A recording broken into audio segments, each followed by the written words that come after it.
එයා පව කියන එක පාවිච්චි කරන්න පුළුවන් හමුදාවට විතරද? එයා පව යූස් කරද්දී සිවිල් ගුවන් යාන එකතු වෙන්නේ නැද්ද? ඒක මෙහෙමයි දැන් asset එකක් විදියට ගත්තොත් yes we can always use it. It has been used in various places throughout the history. නමුත් ඒක පටල ගන්න නරකයි. මේකත් තියෙන්නේ අපේ මේකත් තියෙන්නේ එයා පාවර්ටයි කියන එක. ඊට පස්සේ වෙන්නේ මේ එයාලයින් රන් කරන්න පටන් ගන්න එයා පව කියන්නේ එයා පව යූස් කරන්න. ඒක නෙමෙයි වෙන්න ඕනේ. එයාලයින් එකක් කියන්නේ ඉට්ස් තනිකර කමර්ෂල් වෙන්චර් එකක්. හැබැයි ඕනම වෙලාවක රටක ජාතික අභිමතාර්ථයන් ආදායම වෙනුවෙන් ඔව් ඒක යුටිලයිස් කරගන්න පුළුවන්. දැන් අපි ගම්මු ඇමරිකාව ගන්නකො. ඇමරිකාවනේ දැනට ඒවියේෂන් වලින් ලෝකේ ඉස්සරහින් ඉන්න රට, ලෝකෙට ඒවියේෂන් දීපු රට.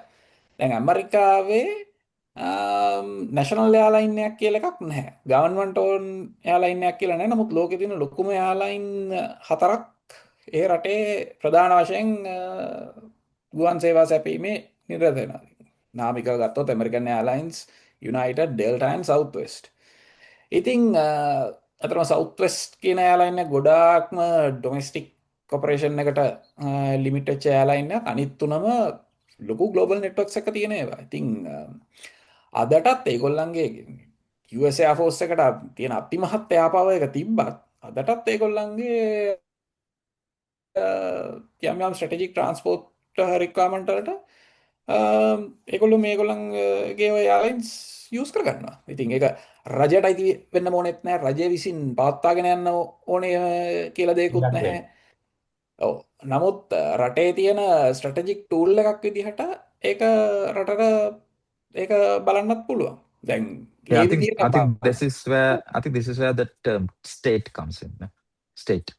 State When you yes. use the word state, yeah, and then that's why it says even for the national strategy, how you describe it is using and developing national power. So in a broader perspective, using and developing national power. national So power. දැන් national power දැන් is state power.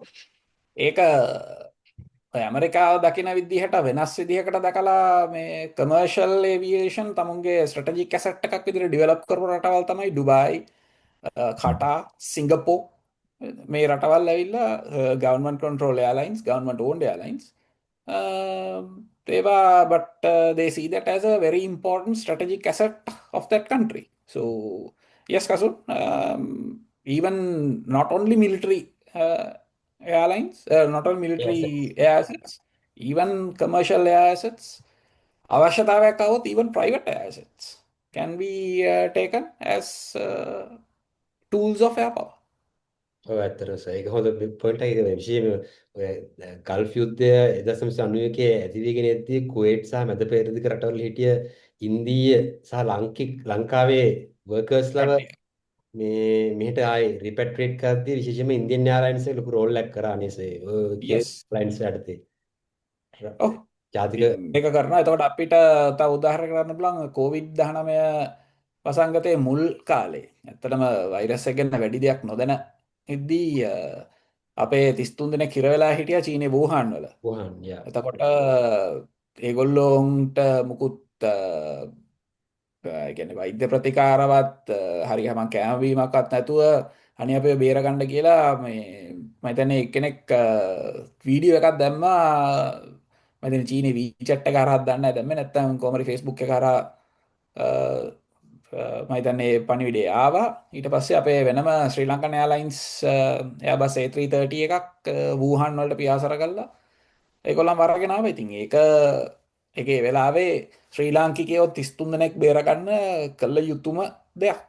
ඉතින් ඒක අපේ ලංකාවෙන් ඒ වගේ දෙයක් කරපු අවස්ථාවක්. ඉන්සයිට්ස් තෝට් ප්‍රෝවෝකින් ඉන්සයිට්ස් ටිකක් ආවා විශේෂයෙන්ම ගුවන් අපි මුලින්ම රොෂන්සගෙන් ආවා. එයා වෝෆෙයාර් කියන්නේ මොකක්ද කියන එක සමරයිස් කරලා කිව්වොත් ඇත්තටම මේ ගුවන් යුදමය කටයුතු සඳහා භාවිතා කරන්නේ කොහොමද කියන එක සහ ඒ ගැන ගැඹුරු සංකල්පමය සාකච්ඡාවක් එයා ප්‍රශංසකෙන් ආවා. ඉතින් ඊට පස්සේ ඒකත් එක කතා කරලා එයා වෝෆෙයාර් කතා කරද්දී අපිට එයා පවර් කියන නැත්නම් ගුවන් බලය කියන එක විතැන් කරන්න බෑ. ඒ දෙක එකට යන දෙයක්. ඒකට ගුවන් බලය සහ ඒකේ ඇති කොම්පෝනන්ට්ස් නැත්නම් ඒකට ඉන්වෝල්ව් වෙන ඇසට්ස් මොනවද කියන එක ගැන ශාම්සගෙන් ලොකු පැහැදිලි කිරීමක් අපිට ආවා. උපකරණ සමග.